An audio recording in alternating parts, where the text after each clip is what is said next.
Ya nos acompaña vía telemática la directora de perfiles de opinión, esta firma encuestadora, Paulina Recalde. ¿Cómo está, Paulina? Qué gusto tenerle a los tiempos. Buenos días, bienvenida. Le acompañamos a Alexis Moncayo, quien le habla, Licenia Espinel. Ustedes realizaron una encuesta del 2 al 4 de marzo en Quito y Guayaquil que da resultados que posiblemente el gobierno no se los esperaba. Una reducción en cuanto a la credibilidad y a la aceptación del presidente de la República. ¿Qué es lo que ha pasado? ¿Qué es lo que ha motivado esta disminución en la aceptación, que sin duda era abultada, del presidente Noboa? Buenos días, bienvenida.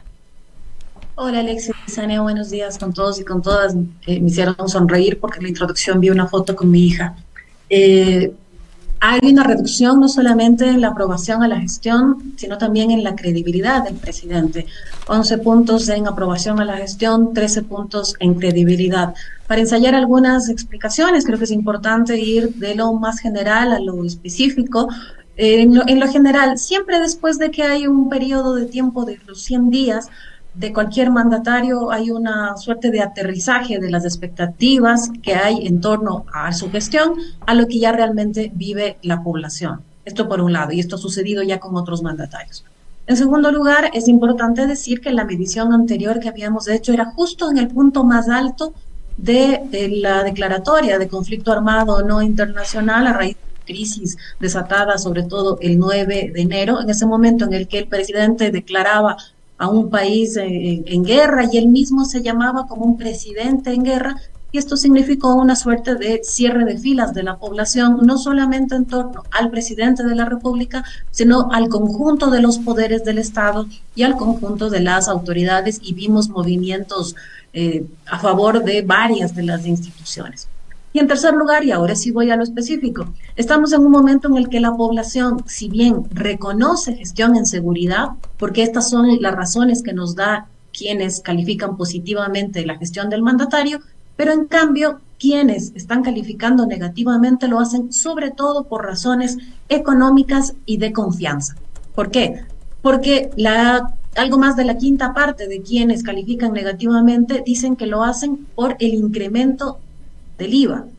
Después hay un 8% que nos dice porque es mentiroso, es decir, no hay un cumplimiento de palabra, y luego hay un 6% que menciona el desempleo.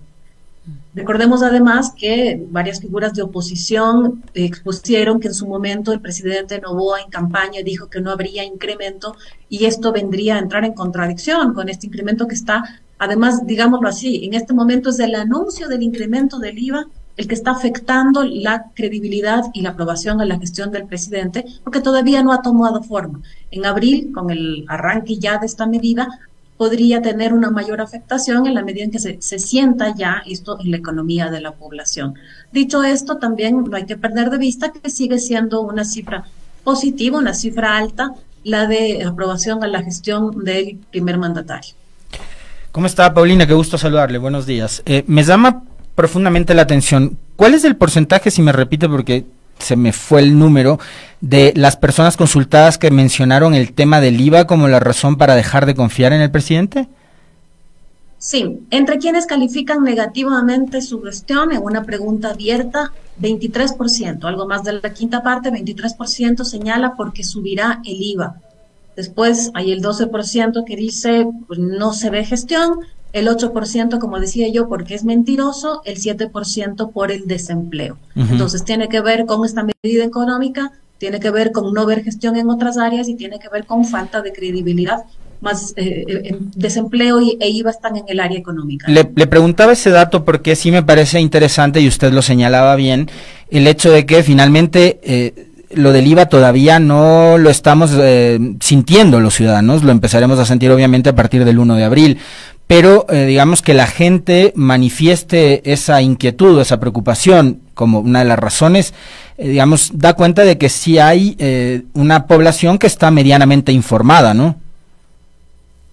Sí, bueno, es una medida que además tiene muy alto rechazo. Cuando ya preguntamos específicamente sobre el incremento del IVA, 68% está en desacuerdo con esta y 78% dice que se verá afectado no solamente su economía, sino también la de su familia. Entonces, es evidente que esto está ejerciendo una presión importante sobre la aprobación a la gestión y sobre la credibilidad del presidente de la República para provocar, además de las razones que ya he mencionado, esta baja de 11 puntos en gestión, 13 puntos en su credibilidad.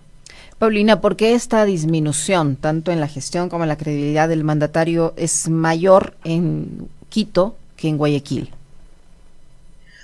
Bueno, aquí me voy un poquito a valer justamente de las cifras, de las razones que nos da la población, y es justamente en la ciudad de Quito donde pesan más las razones económicas, donde se menciona, digamos, por la sumatoria del desempleo, por la sumatoria del incremento del IVA, es que esto estaría ejerciendo mayor presión. Y además de la ciudad, Quito, donde además está mencionada con mayor presión el desempleo como principal problema. Esto para remitirme a otra pregunta. Cuando preguntamos sobre el principal problema, el desempleo es mencionado el 21% en Quito y el 13% en Guayaquil. Entonces, esta presión de lo económico podría estar ejerciendo mayor presión. El 8% considera que el presidente le miente. ¿En qué aspectos considera ese 8% que el presidente le miente? Bueno, estos últimos días hemos destacado algunas, no sé si imprecisiones, para no tildarlas de mentiras, de algunos de sus ministros. Por ejemplo, el hecho de que hay salarios dorados cuando son acumulados de gente que no sabemos por qué extraña razón no ha cobrado sus sueldos, de que por primera vez se plantea un acuerdo ministerial para que nadie gane más que el presidente, cuando era una medida que ya estaba en vigencia desde el 2010, entre otras imprecisiones que voceros gubernamentales han caído. Pero ¿qué le dice la gente cuando le considera ese 8% que el presidente le miente? A ver, separemos un poco las preguntas. Hay un 64% de la población que sí cree en el presidente, 31% que no cree. Hay un movimiento, decía yo, de 13 puntos, un declive de 13 puntos en credibilidad respecto a la medición del 22 de enero, del 77 al 64. Pero este 8% que da como razón para calificar negativamente el sentir que el presidente es mentiroso, yo creo que podría estar conectándose con esta no cumplir con aquello que dijo que iba a hacer. Recordemos además que quienes sobre todo han hecho oposición al incremento del IVA en 3 puntos, sacaban imágenes del presidente de la República en campaña señalando que no habría incremento y han hecho mucho énfasis en esto. Esto podría estar justamente alimentando que la población sienta que hay una mentira en el tema específico de incremento del IVA, y yo creo que podría también estar más adelante generando presión este anuncio de modificar eventualmente la política de subsidios, porque esto también es otro tema sensible que ya fue tratado en campaña. Entonces, hay un reconocimiento de manejo de seguridad, pero esta grieta que empieza a abrirse sobre todo en los temas económicos, y me parece que más adelante podría también tener inconvenientes sobre el estado del resto de servicios públicos, porque tenemos evidencias del estado de la salud, del estado de las vías, que son temas que vienen acarreándose desde los 2 gobiernos anteriores y a los que también la población va a necesitar que se atienda. Es decir, no solamente el estado de excepción, no solamente el toque de queda va a venir a contener todo lo que la población ha sentido en este periodo, con preocupación por la seguridad, sí, pero también por las otras áreas de la vida que están afectadas, desatendidas. Algo que me parece, digamos, interesante, y creo que lo señalaba también Paulina, tanto en esta última respuesta como en la primera, para tratar de hacer, digamos, una comparación con lo que pasó durante los primeros meses del gobierno de Lasso. Lasso trató de acomodarse y de sostener su popularidad o su buena calificación con la vacunación en el 2021. Hoy Noboa ha intentado lo propio con el tema de la seguridad, aunque en los últimos días hemos visto que ha soltado algunos otros globos de ensayo, como por ejemplo el de los 50.000 empleos, y que le ha ido restando, creo, o minando la credibilidad el no ponerse de acuerdo con las cifras, porque ha dicho una cifra una semana, otra diferente la siguiente, y la ministra de Trabajo creo que tampoco le ha ayudado para sostener un solo relato con respecto de eso. Después del tema del ajuste de los salarios en el sector público, que también vemos que tiene una pata floja. Ayer la ministra no supo defender ante la pregunta, una pregunta de una colega periodista en una radio de acá de Quito.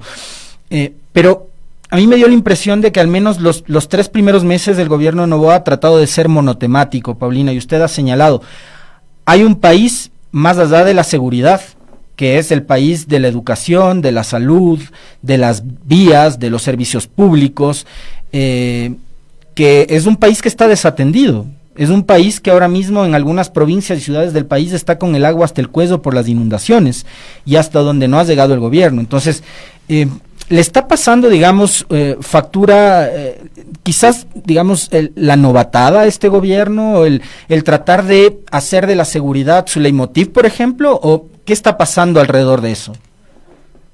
Creo que vale mucho la pena hacer esta comparación que usted estaba haciendo, Alexis, en torno a este momento alto de esta gran cruzada que el expresidente Lasso ponía en torno al plan de vacunación, porque también se trataba de un algo, aunque en ese caso era un virus que nos estaba atacando. El presidente Noboa habla de esta gran cruzada que además la nombra como guerra, donde los enemigos tienen que ver con los grupos organizados delincuenciales. Entonces, en este sentido, justamente lo que vimos el mes pasado es un cierre de filas, porque si es que te dicen que estás en guerra y ese algo te está atacando, justamente lo que haces es cerrar filas, tener una unidad en torno a salir adelante y combatir aquello. Y en torno a este momento tan alto, es que vimos el movimiento de cifras, no solamente a favor del primer mandatario, sino también al conjunto de poderes y al conjunto de autoridades. Pero luego empiezan a haber grietas, no solamente porque incluso esto empieza a haber ya algunos peros, por ejemplo, como los que hemos visto en esta semana, la salida de un líder de una banda volviendo a su tierra recibido con fuegos artificiales aún en medio de estado de excepción y toque de queda, y ya empezamos a ver otras imágenes de asesinatos, en fin, grietas en ese marco. Luego está el tema económico, luego está el tema de desempleo y esta falta de gestión en otras áreas. ¿Cuáles pueden ser las diferencias para que haya un desgaste mayor o menor? Que en el caso del expresidente Lasso tenía abierta conflictividad desde el arranque en el legislativo y la oposición fue, en este sentido, constante. En cambio, en el caso del presidente Noboa, muy hábilmente, de entrada, estableció alianzas y acuerdos que ha permitido que, al menos en el caso de RC y PCC, sean muy tibias las posturas de oposición, sean muy tibias las críticas al conjunto de acciones, pronunciamientos y discursos.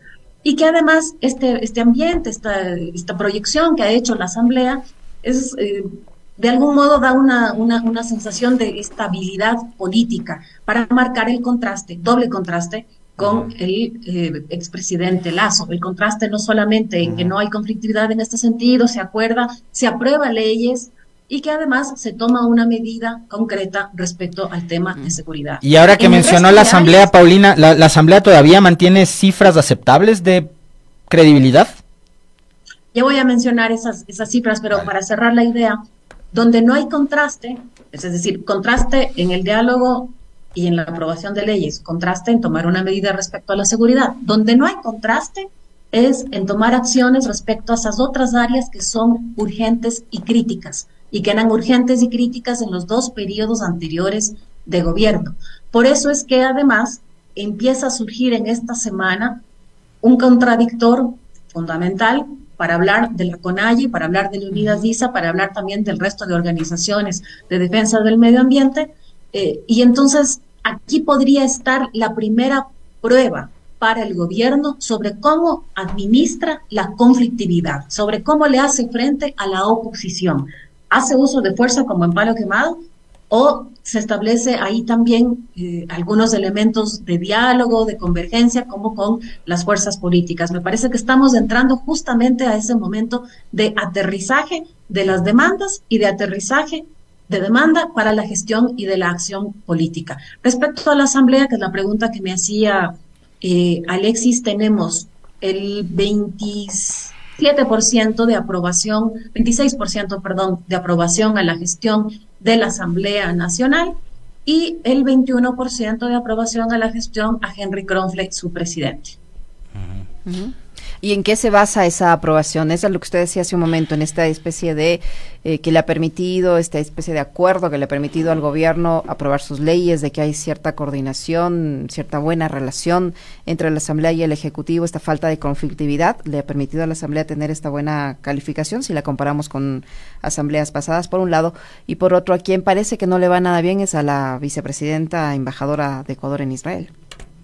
Claro, no es el momento más alto de la Asamblea Nacional, porque ha habido momentos en los que las cifras han sido superiores al 40%, pero si comparamos con el legislativo de los últimos 2 periodos, sí son cifras superiores. Y seguramente ayuda a esto, esta comunicación, este proyectar que hay estabilidad, porque las tensiones, aun cuando hay tensiones en el sentido de que a veces no hay quien se haga cargo de que se haya incluido uno u otro artículo en las leyes, pero en general ha sido el nombramiento de las directivas, de las comisiones, las aprobaciones han sido en general con votos bastante consensuados, bastante unánimes y sobre todo en el discurso político es muy difícil encontrar en las fuerzas en este momento oposición, tensión, cuestionamiento respecto a la gestión del gobierno nacional en general.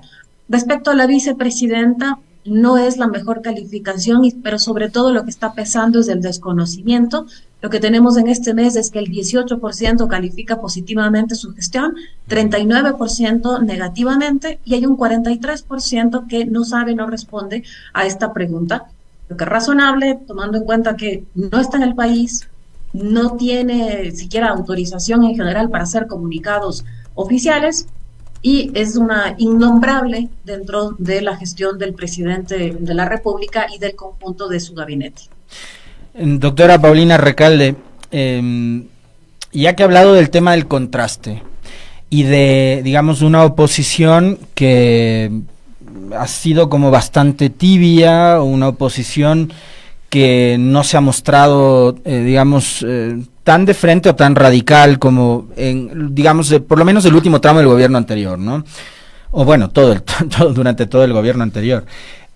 Más bien ha sido una oposición que casi le ha facilitado las cosas en el legislativo a Novoa, lo cual, digamos, como estrategia no me parece tampoco tan mal, porque es como, a ver, han venido insistiendo en el hecho de que las bancadas de oposición son las que obstaculizan, entonces ahora vas a tener una asamblea que te va a ayudar a promover tus leyes para ver qué tan efectivo es tu plan de gobierno. Pero bueno, el contraste podría ser, por ejemplo, a partir de liderazgos locales, o sea, me refiero a qué está pasando en ciudades como Quito, como Guayaquil, provincias como Pichincho, como Guayas. Claro, puede ser positivo para las fuerzas políticas generar esta estabilidad. Todos habíamos hablado de la necesidad de un acuerdo democrático, no solamente en el marco de la crisis de seguridad, sino en el marco del deterioro democrático y del deterioro de la institucionalidad que veníamos durante este periodo. La pregunta es cómo estos acuerdos, estas coincidencias, terminan o no licuando a las otras fuerzas políticas. Es decir, cómo termina desnaturalizando su discurso, su acción política. Esa es una pregunta fundamental, yo diría sobre todo para RC y PCC, que son las fuerzas que están en este momento en esta alianza y en este acuerdo. Respecto al contraste, me parece que es súper importante lo que señala Alexis, porque el contraste podría estar sucediendo no solamente en relación al gobierno nacional, sino en relación a la trayectoria de las fuerzas políticas. ¿Qué quiero decir con esto? Que, por ejemplo, en el caso de la RC, hasta este momento ha habido la mayor atención, siempre ha estado concentrada respecto a su líder y respecto a figuras del bloque legislativo, unas con más, menos relevancia. Pero siempre de algún modo esta ha sido la centralidad. Lo que estamos viendo ahora no solamente es nuevos rostros en la gestión, sino rostros que están generando otro tipo de acción política. En esa medida estamos hablando de un doble contraste y generar otros discursos, generar otro tipo de relacionamiento político y eventualmente, si es que estas administraciones locales, para hablar de las prefecturas de Manabí, Guayas, Pichincha, Suay, en el caso de la RC y de las alcaldías de Quito, Guayaquil, sobre todo. Si es que éstas hacen una buena gestión, podrían convertirse en una suerte de avanzada para esta organización política con miras a las elecciones seccionales siguientes, pero también para las elecciones nacionales de 2025. Este siempre es un capital importante para cualquier organización política y creo que aquí tiene que estar la mirada también de esa organización política, de las organizaciones políticas en general, para ver cómo se asientan en el territorio, toda vez que en el quehacer nacional, para hablar de la Asamblea Nacional, ahora están, yo diría que bastante mimetizadas en esta gestión, en esta alianza con el gobierno nacional. Paulina, usted que habla ya de los funcionarios en el ámbito seccional o local, ¿cómo le va, por ejemplo, al alcalde de Quito, Pavel Muñoz, y al alcalde de Guayaquil? El alcalde de Quito tiene en este momento 63% de aprobación a la gestión, lo que es prácticamente lo mismo que el mes pasado cuando tenía el 65%, digo prácticamente lo mismo si es que tomamos en cuenta el margen de error de la encuesta. Tiene el 50% de credibilidad, el mes pasado tenía el 54%. En cuanto al alcalde de Guayaquil, Aquiles Álvarez, él tiene el 50% de aprobación a la gestión. Acá sí vemos un declive respecto al mes pasado, que tenía el 61%, y en su credibilidad tiene 47%, también un ligero movimiento respecto al mes pasado cuando tenía el 55%. Las dos autoridades, entonces, en el caso de Muñoz, estable, en el caso de Álvarez con este descenso respecto al mes pasado, pero en general con cifras positivas, con cifras aún positivas de valoración tanto de gestión como de su credibilidad. En el caso del alcalde de Quito, Pavel Muñoz, se mantiene con los mismos números de la medición anterior. Paulina, lo que nos haría entender que no generó ningún tipo de golpe a su imagen ni demás, la denuncia presentada por el consejero Guarderas, que buscaba la destitución a través de una denuncia en el Tribunal Contencioso. Bueno, lo que vimos es que específicamente consultamos a la población solamente de Quito, si es que conocía de este pedido de renuncia que hiciera el consejero Guarderas, y solamente el 32% en la ciudad de Quito conocía este pedido de renuncia. No hablamos específicamente de la denuncia en el TCE, sino del pedido de renuncia que hiciera Guarderas. Entonces, solamente el 32% conoce esta. En esa medida es entonces posible pensar que no hay una afectación directamente en la aprobación y en la credibilidad del alcalde Muñoz. Vamos a ver si más adelante, es decir, el mes siguiente, una vez que ya hubo una sentencia además, y que han seguido pronunciamientos durante estas últimas semanas, hay más conocimiento de esta denuncia, de este pedido de renuncia, pero por ahora no vemos afectación en cifras ni de aprobación a la gestión ni de credibilidad. Y ese 32% que conocía de este pedido de renuncia formulado por el consejero Guarderas, ¿se pronunciaba a favor o se pronunció en contra o solo se limitó a decir que lo conoce? No, de esto lo que preguntamos es el nivel de acuerdo. Recordemos que solamente el 32% de ellos el que conoce, pero entre ellos, 69% está en desacuerdo con el pedido de renuncia del consejero Guarderas al alcalde Muñoz. Interesante. ¿Y qué es lo que está pasando en Guayaquil, que el alcalde Aquiles Álvarez ha tenido ese descenso? Lo que pasa en Guayaquil es que la evolución de la curva es muy parecida a lo que ha sucedido con otras autoridades. Teníamos el 48% de aprobación a la gestión en la medición de finales del año 2023, sube a 61% en el momento de la crisis, en el momento de la crisis de seguridad, y después desciende al 50%. Vamos a decir entonces que se correspondió este momento del 22 de enero a un paréntesis empujado por este momento de crisis en el que todas las autoridades y todos los poderes del Estado crecieron en cifras y que ahora ha vuelto al punto en el que estaba antes de que se detonara la crisis de seguridad. Doctora, tal vez se tiene algún dato, alguna cifra con respecto de los casos judiciales, estos escándalos que ahora están sonando, purga, metástasis. ¿Hay algún pronunciamiento de la gente en estos estudios de opinión o no sobre estos casos? La medición por la ficha técnica que habíamos mencionado es justo antes del caso Purga. Entonces no alcanza a recoger justamente el efecto del caso Purga, que es el que está sonando en estos días.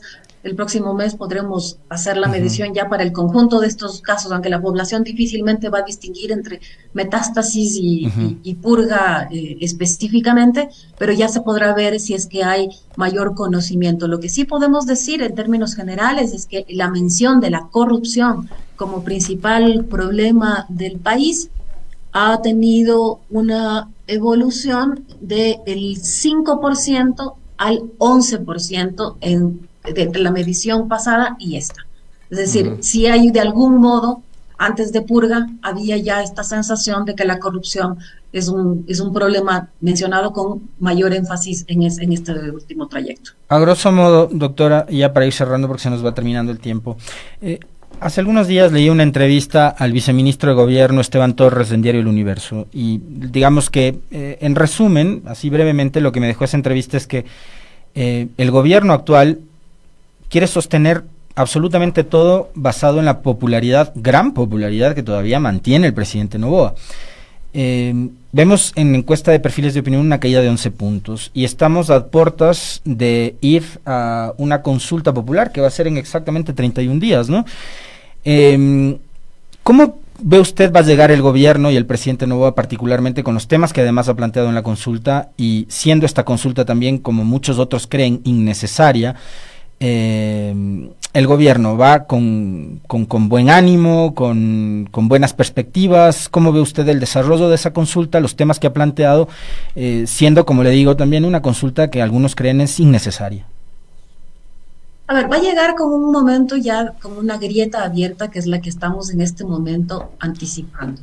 Y esta grieta podría estar aún más empujada en abril, cuando ya el incremento del IVA tome forma. Esto es un elemento. Dos, va a entrar en un momento de menos armonía, voy a decirlo así, menos armonía política, porque el que por ahora es su principal contradictor para hablar de Leonidas Issa y de la CONAIE, ya habrá generado no solamente pronunciamiento, sino también movilización y posicionamiento en torno a la consulta popular. En tercer término, me parece que va a entrar también con la presión de qué pasa con el resto de áreas que, ya decíamos en la primera intervención, siguen siendo desatendidas para hablar de la salud, para hablar de la vialidad, de la atención por la afectación del invierno, en fin.